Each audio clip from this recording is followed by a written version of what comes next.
few years ago, I got back in touch with an old friend of mine.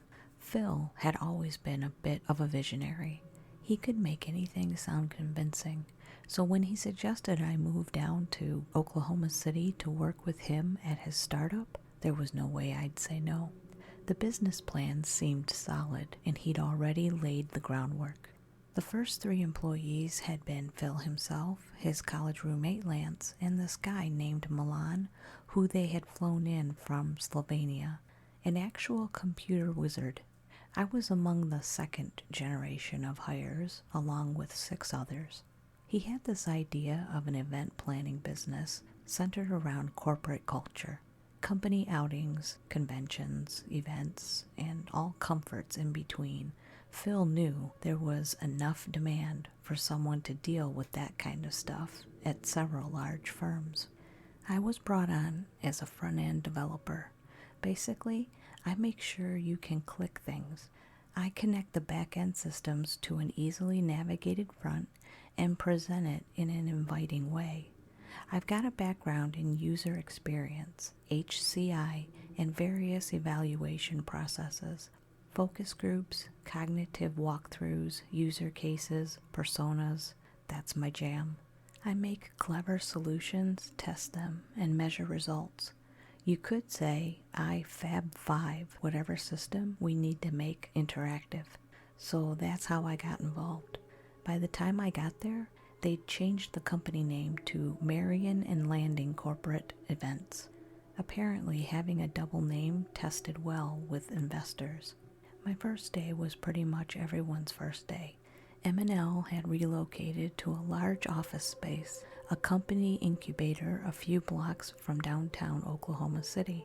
Phil made a big deal of it with ribbon cutting and handing out our pass cards in a sort of offbeat ceremony. We all got our desk spaces assigned. There was cake, and all 10 of us had to take turns introducing ourselves. The place had been fixed up a bit, but I'm pretty sure the wall-to-wall carpet was at least from the late 80s. We spent most of that day just setting up our workspace, installing software, setting up the infrastructure, reviewing our workplace routines. I spent the day being ping-ponged between Phil, talking short-term gain, and Lance, talking big futures and scalability. It worried me in a way, though. I could tell these two would have trouble cooperating in the long term. The first time I got to talk to Milan, we were in the conference room grabbing a second piece of cake. I found him staring at something in the corner and walked up to see what it was. Someone had given us a flower as part of our welcome package. There was a little gift basket and a nice little yellow flower pot. It had a little welcome sign and everything. The flower itself was a bit weird, though. Some kind of sunflower, but smaller and with a blue tint. It had a strange smell to it. A present from the previous tenants, perhaps? Or maybe the landlord? "It'll be dead in a week," I sighed. "Sorry?" Milan looked at me with wide eyes as if I'd said something inappropriate. The flower there. I can never keep those alive for long." Oh yeah. He patted me on the shoulder and gave me the widest smile. He left the conference room only to turn in the doorway. "Dead in a week," he chuckled. "Just can't help it." The following days were a lot less fun. Phil was on a tight schedule. He had promised a major investor a working prototype on a tight deadline and a first version by the end of the month. He had this big speech about responsibility and camaraderie and how we would all have to pitch in to make ends meet. "This is an adventure," he beamed at the morning meeting. "We're going through dangerous woods, and some days we're gonna have to ditch our backpacks to get away from angry bears. We might have to trek through stinking swamps or fend off wolves with nothing but sharp sticks. I won't lie, this is going to be tough, but I promise you that at the end of that journey, there will be a beautiful meadow." I listened to the best of my ability, but I couldn't ignore that our new office flower was already looking a bit bare. and it'd only been a day. Well, it was all hands on deck. I didn't have much time to think about anything outside of font choices, domain names, verification procedures, and meetings. Every damn day, meetings. I've worked on projects before, but this was ridiculous. Still, we did good work.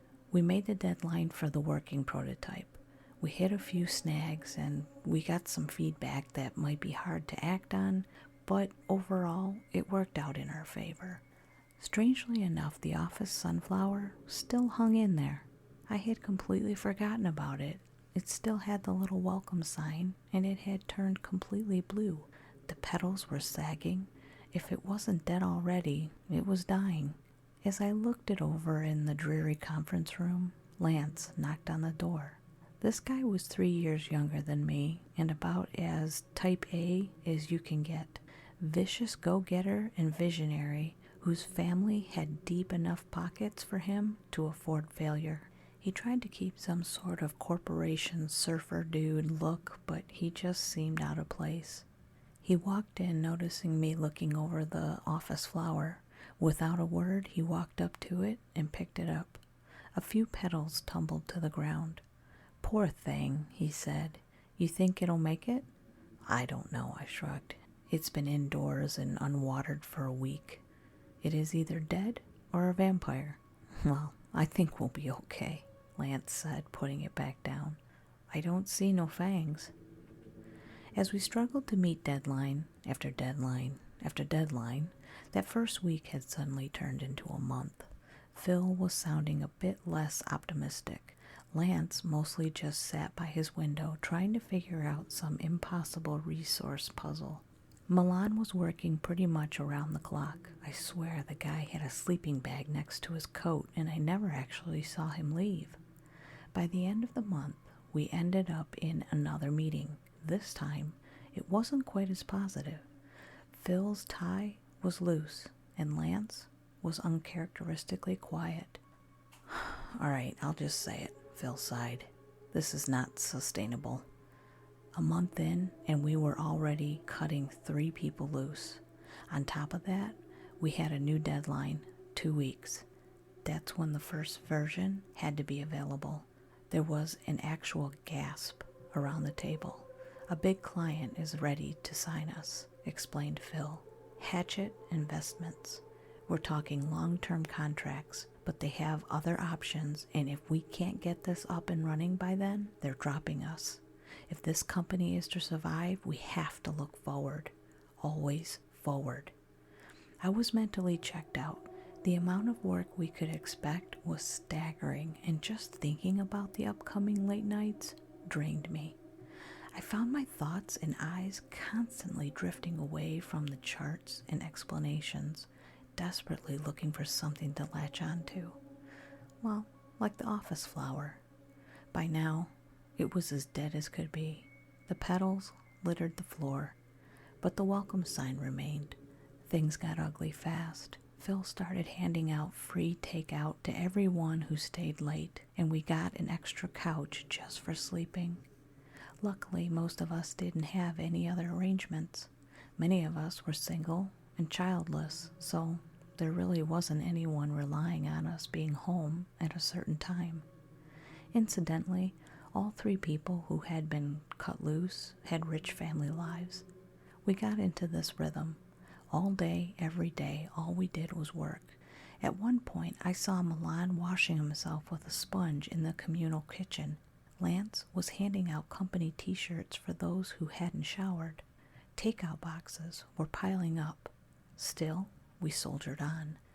We trusted Phil and his vision that there'd be a green pasture past the brambles. But man, were those some deep brambles. "Hey man, are you, okay?" The voice hit me out of nowhere. I snapped out of a daze and found myself looking at a man.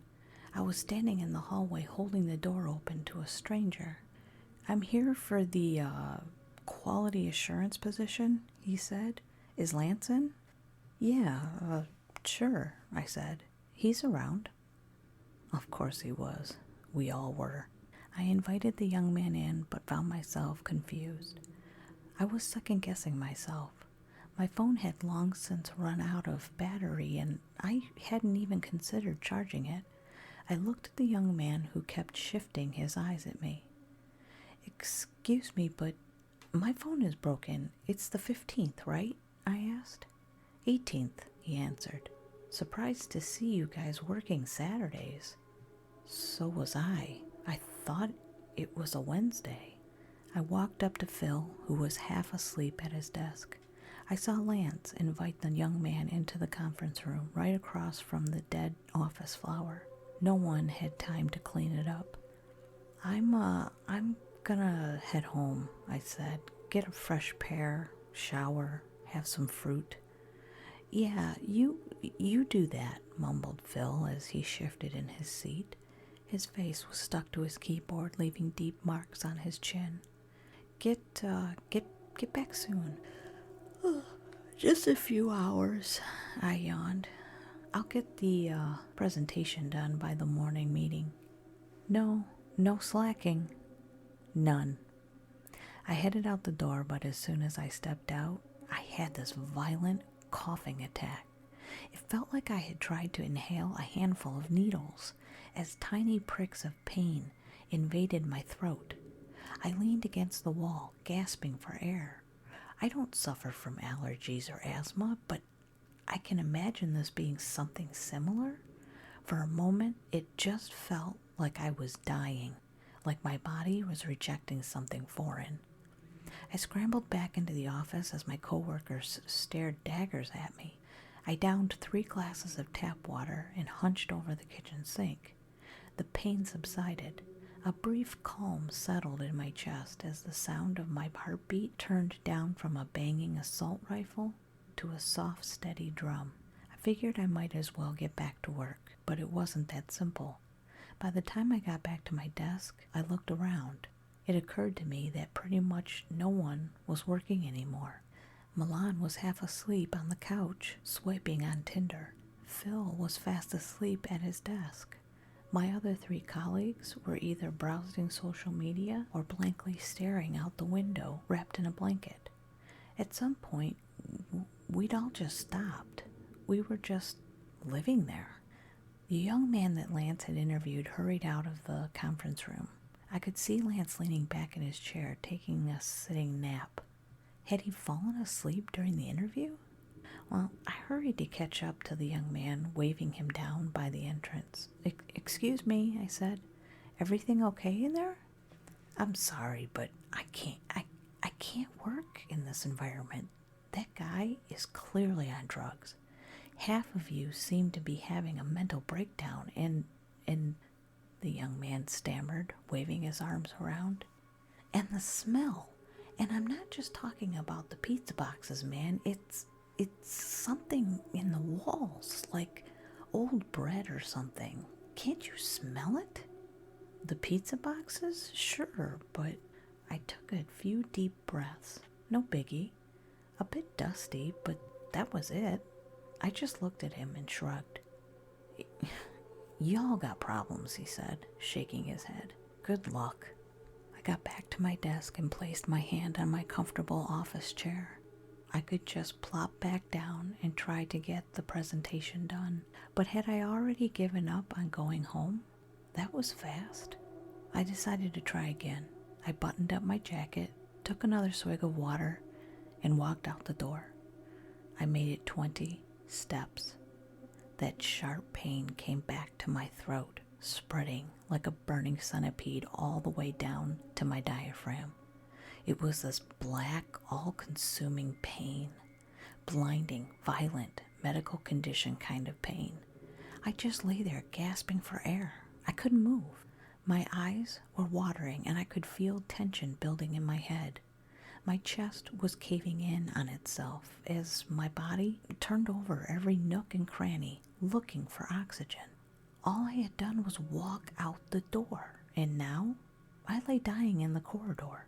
My vision was just a pin, a speck of light, but gradually I could feel the coil loosening over my chest. I was being moved. An eternity later, I found myself on the sleeping couch, being gently slapped awake. Milan looked down at me, trying to force that wide smile back. It didn't work. It didn't look genuine against those sunken, exhausted eyes. Don't push too hard, he nodded. Dead in a week. Dead in a week, I agreed. He chuckled, patted me on the shoulder, and wandered off. I stayed there trying to figure out what was happening. Once the chest pain subsided and my throat was cleared, I decided to test this further. So it turns out I physically couldn't leave the office. It wasn't a matter of distance, but time. The longer I was out of the office, the worse I got. Even a single step outside the door and I began feeling symptoms of asphyxiation. But it seemed like I was the only one who cared. Everyone else was either asleep or just lounging. I tried talking to Milan again, but he didn't seem to understand.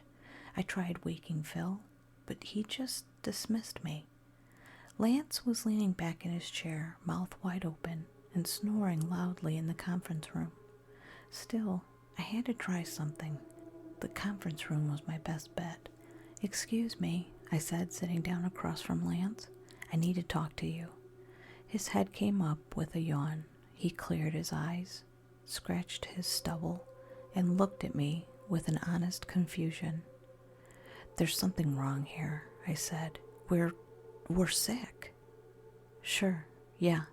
Lance leaned over into the corner of the room and picked up the yellow flower pot. The wilted sunflower barely held on.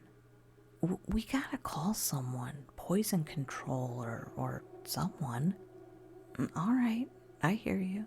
He snapped the wilted flower in half and put it into his mouth. Still maintaining eye contact, he stared me down, chewing. I didn't know what to say. "Lance, you're eating it," I said. "You're eating the flower." "Yeah," he nodded. "I guess." He scooped up some wilted petals along with a handful of dirt, slowly consuming it like it was nothing. Little specks of dirt fell from the corner of his mouth, as dry and crunchy as sand. What are you doing?" "What?" Still maintaining eye contact. Nothing about what he did seemed to register as something wrong. If anything, I was the one being odd. I looked out at the others, but no one seemed to care. Milan just walked by, smiling and nodding. "Lance, you gotta..." I leaned forward to take the flower pot away from him, accidentally tearing off the little welcome sign. Lance's demeanor shifted in an instant, like a wild animal stepping into a fox trap. He pulled the pot back, put it on the file cabinet, and kicked the table over. He assumed this aggressive stance, positioning himself between me and the door. Not a soul reacted. "What the hell are you doing?" I yelled. Is anyone seeing this?" "What was it you wanted to discuss?" he asked in a neutral, monotone voice. "You got the presentation ready?" I was caught off guard as he suddenly leapt towards me, only to trip on the flipped table.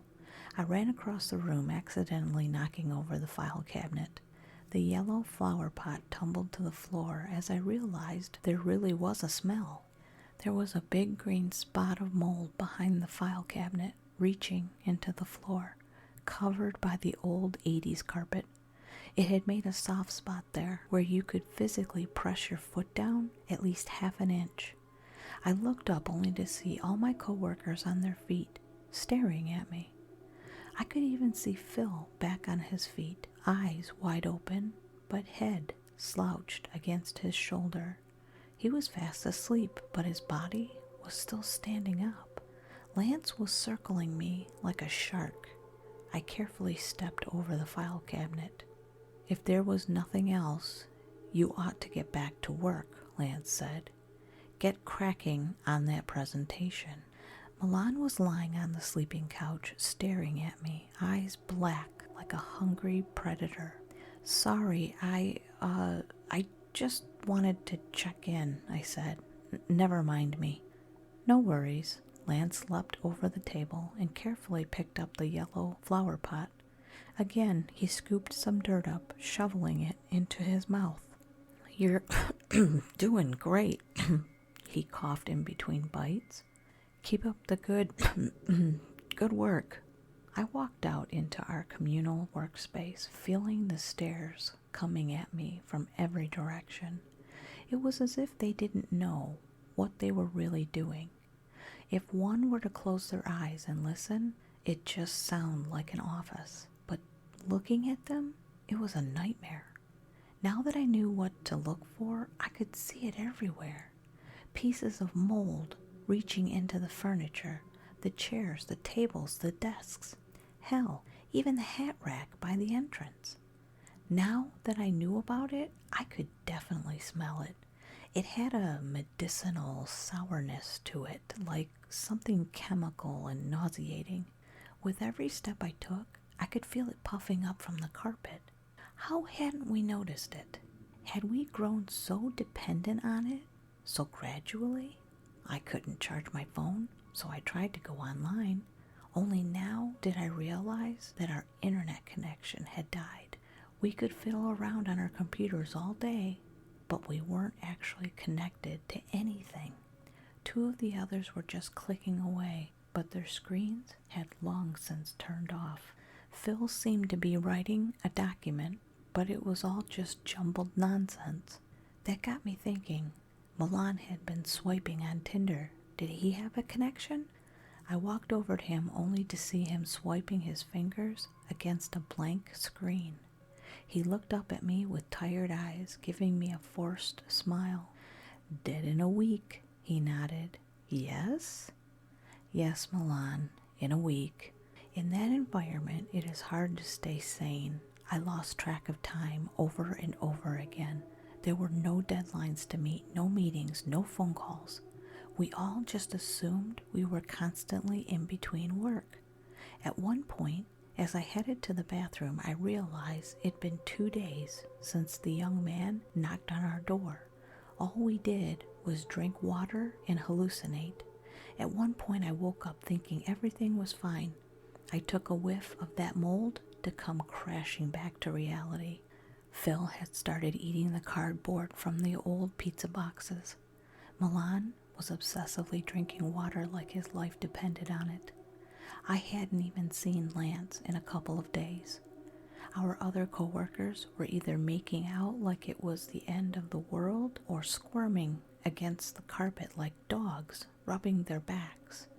With what little clarity I had, I tried to do something. I tried putting up a help sign in the window, but I couldn't find a working pen. Someone had used most of our markers to draw on the bathroom walls. I tried throwing a monitor out of the window, but the others just grabbed me and pulled me down to the floor, and I blacked out from the mold smell. The windows were shut, but even if they weren't, there was no way I'd survive a 3-story fall into solid asphalt. Every deadline had come and gone. We were barely even speaking. We just sort of grunted, surviving like locusts. One guy in the corner was severely ill. He could barely breathe. Phil was picking insects out of the carpet like a chimpanzee. Milan was eating his own hair, and still Lance was nowhere to be seen. That morning, as I wandered about in a daze, I decided to try. That was literally my entire thought, to try. I opened the broom closet, only to find Lance. He had curled up in a fetal position and died. There were little sunflower sprouts growing out of his ears, nails, and face. His skin was crackling like dried dirt, and little black insects crawled across his empty white eyes.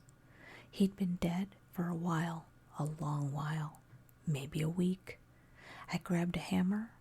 I had to try. I walked out of the kitchen and lumbered towards the front door. As soon as I got near it, the others got up. They would try to stop me. Milan, still trying to smile, came up to me. I had to remember to try, just try. I smacked him across the cheek with my hammer, and he collapsed on the floor. The others started running. Phil lurched forward like a primate, grunting and yelling. The other two followed suit, brandishing keyboards like clubs. I opened the front door and felt that sharp pain immediately. It was like willingly stepping into a furnace. Try, try, try. I felt hands grabbing at me, desperately trying to pull me back. I kept hitting them over and over, breaking fingers, hands, elbows, noses. Don't be late, mumbled Phil. The review. You're on for 9 o'clock in an hour. And then Milan looked up at me from the floor, his forced smile, missing a tooth. Dead in a week. Finally, as my crusty M&L Company t-shirt failed me, I stumbled into the hallway. I just ran. I ran forward and they refused to follow. Like animals recoiling from flame, they retreated. I heard their screams as my deteriorating body forced its way down the hallway, past the company logo, past the emergency exit plan, past the fire extinguisher. There was no air anymore, just crippling pain. My left leg gave out, but I kept hobbling forward, leaning against the wall. I felt the cool concrete against my skin, soothing the burning pain inside. As I rounded the corner, I collapsed, tumbling down the stairs. Something snapped in my shoulder, and my foot was turned the wrong way. I was stuck like a rock on the ocean floor. The last thing I saw before my vision faded was someone dressed in green, and the last thing I heard was a gasp, and then nothing. I was rescued by a cleaning lady doing her rounds. I was clinically dead for about 20 seconds, but they brought me back and put me on a ventilator. They described it as a severe anaphylactic shock. Could have put me in a coma. I saw it on the news. Some of it. The version they wanted us to see. They called it severe carbon poisoning because of a failed ventilation inspection. I watched the news segment where they rolled a black body bag out. I could see it was contorted. There were interviews with the building owner, various health inspectors, and even a few political figures. Our main investor, the Hatchet Group, was appalled. They had been paying us as part of a contract to develop our platform, but agreed that they'd noticed complications. Still, I figured it was strange that they didn't mention not sending a single person to inspect us or hold a meeting. Officially, there'd been a misunderstanding with the independent contractor who was supposed to do an inspection before we moved in. They had already gone bankrupt, so there was no accountability. Administrative oversight at worst. About a month later, the entire building was scheduled for demolition. Not a single word of mold or fungus. Phil ended up with a serious tracheal infection that cost him his voice. Milan had some sort of infected stomach ulcer and had to be put on an IV. Last thing I heard of him was that he was in a wheelchair. Still coding, though. The other two, they seemingly disappeared off the face of the earth. They were kept out of the papers and were only briefly seen on the news segment. I think one of them moved to Minnesota. The other, I don't know. This was a few years ago, and I've only recently started to remember things more clearly. It's like a fog slowly lifting from my mind. I moved back to my hometown of Juniper to get away from all of this. I got a job as a part-time teacher. I want this as a sort of record if something were to happen to me. Because I recently found a strange blue plant growing in my backyard, and I have this dreadful feeling in the pit of my stomach that I might be dead in a week.